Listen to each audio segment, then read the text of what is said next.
Welcome to Alan Colmes Versus, where we talk about some of the more controversial things said in the recent news cycle on both traditional and digital media, the epitome of what we like to call around here fair and balanced. Joining me today, former New York gubernatorial candidate and honorary co-chair of the New York Trump campaign, Carl Paladino. How you doing, Carl? Thanks for being here. I'm good. Thank you. You said that the Khans family are a disgrace to the memory of their son. What do you mean by that?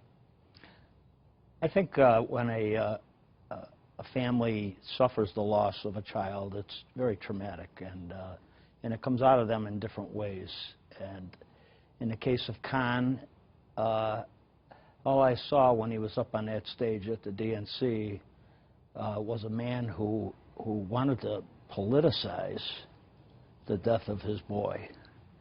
I don't feel that all Gold Star parents necessarily have to be or are people that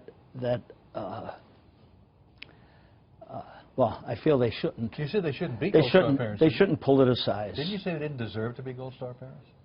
I said that Khan doesn't deserve to be a Gold Star parent. Does it do the Trump? You're honorary co-chair of the New York Trump campaign. Does it do the campaign any good to go after a family like this? I mean, whatever your views are on that, is it not hurtful to the Trump campaign?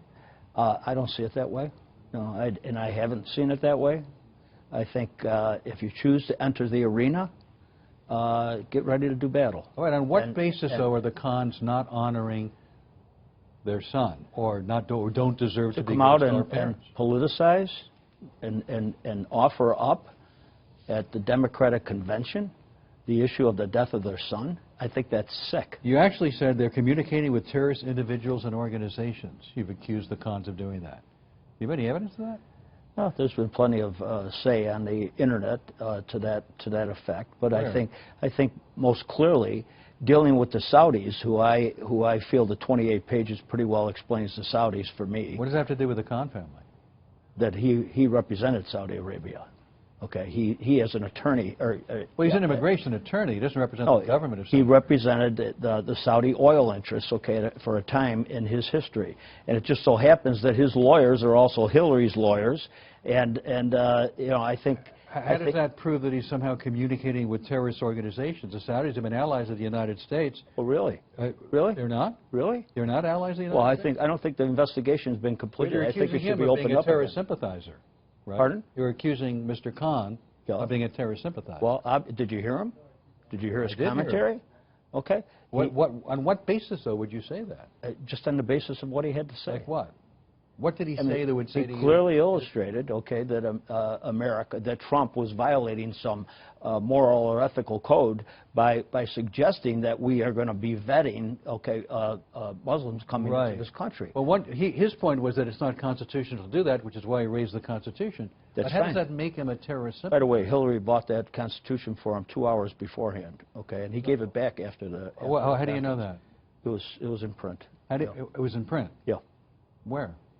I'll go dig it out. I'll dig it out for you. You're calling him a terrorist sympathizer. You don't like his message. You don't believe that what he's saying is accurate. Does that make him a terrorist sympathizer? If a man chooses to advocate against Mr. Trump on this whole Islamist thing, whether it be that makes him automatically in league with terrorists? Obviously, he's in league with them if he's advocating for them. How is he advocating for terrorists? Simply by saying, I don't think there should be a religious test for people entering the country. Not a religious test. No. I don't think that's ever been suggested that it's a religious test. That's what Trump said. No, I think the test is that, yes, this group of people who have tended, okay, to be responsible for just about every terrorist activity in America, okay. Muslims are responsible for every terrorist activity in America? Just about every one of them. Most acts of terrorism, most mass murder is terrorists committed by white males.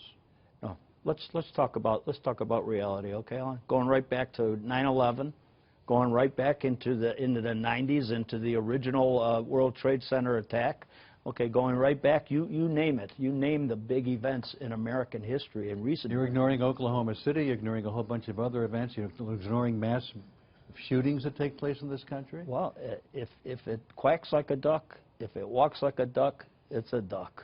Okay, and generally our terrorist activities in America over the last 10, 15 years have been devoted almost exclusively to Islamist terrorists. But getting back to Mr. Khan, again, to say that he is in league because you disagree with him. I understand your point. You think Mr. Trump is correct. He's the one, though, saying we should make sure that Muslims are vetted more carefully before coming into the country. We actually said at one point, we're not going to let Muslims in the country. Well, we're yeah, but stop Muslims from coming into America. He further identified what he was speaking to. Okay, everybody wants to say, oh, well, he was very general in the beginning. Well, he said Muslims. No, he made a particular statement. Yes, he did that. The point is and that then, would be unconstitutional. and then the press demanded to have a religious test is unconstitutional. There's a law that says he has a right to exclude. Okay, as president, he has a right to exclude groups of that nature. Okay, somebody that's a religious test. It's not a religious test for entry to the United States?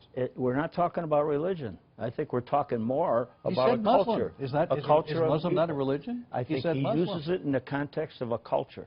Muslim is a religion. He said Muslims should not be allowed to come into the country. Right. Right? Isn't that a religion?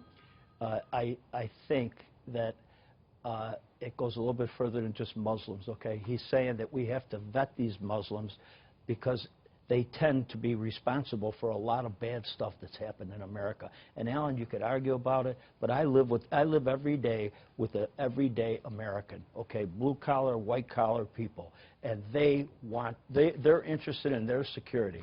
And the liberal movement, the progressive movement that thinks that we're going to open up our borders, Hillary Clinton and the whole rest of them, okay, that want to just say, come on, come to America. I don't believe that's okay, without any vetting process. I don't think Hillary ever said that. We've been vetting people. She never said, we are vetting people. In fact, refugees are vetted much more stringently than the immigrants are coming to this country. You can't vet somebody from a country that's totally upside down.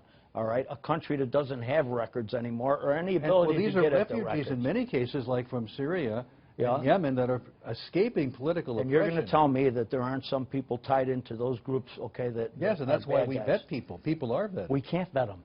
We can't go into their history. We can't call their home country, okay? Because there's nobody that's answering the phone. Nobody's answering the phone. So we should not accept political refugees from Yemen. Should not accept political refugees from Syria. No, until they've been properly vetted.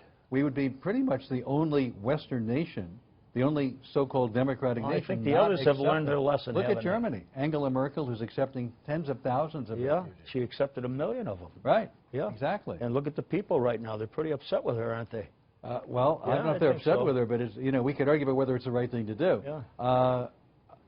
This, you think, helps the Trump campaign. Shouldn't he be expanding his I'm not one to tell you what helps or doesn't help. You're an advisor to the campaign, are you not? I'm a surrogate, yes. Should he be expanding his reach and appealing to more people at this point rather than narrowing his message? It's up to Donald Trump to dictate what type of campaign he wants to run, okay? I think he's doing very well. And I think we're going to win. You say he's doing well. He's losing in almost every swing state. No, he's losing in states that normally are red states. You're pointing out some of Hillary's crooked polls. These aren't Hillary's crooked polls. This is Wall Street Journal polls, NBC polls, Reuters polls. These aren't Hillary Clinton's crooked polls. These polls, okay, in August, before a major election of this nature, are about as useless as anything. So these polls mean nothing, that he's losing in Michigan, that he's losing in almost in Pennsylvania. Get on the bus, He's losing in Ohio. I know you probably spent your childhood thinking of other things, all right? But when you were a child, your dad could tell you, okay, exactly what would happen to you and how you could reach the American dream if you studied hard, worked hard, okay, raised a family. Your dad could tell you that. You tell me today, okay, if a parent can tell their child what the future holds for them with this three-ring circus we have in Washington, But you're telling me that Donald Trump is winning. Donald Trump right now is winning, yes. Where is he winning? You're not picking up the crossover vote, losing which in is going Ohio. to be huge. He's losing in Michigan. He's losing in Pennsylvania. Stop listening. Stop reading your own so you don't believe any editorial page. Stop. No, I'm not. This is not from the editorial page. No, it's these the New York Times and the Washington Post. They're your best friends in life. These are independent polls. You have to get objective, Alan.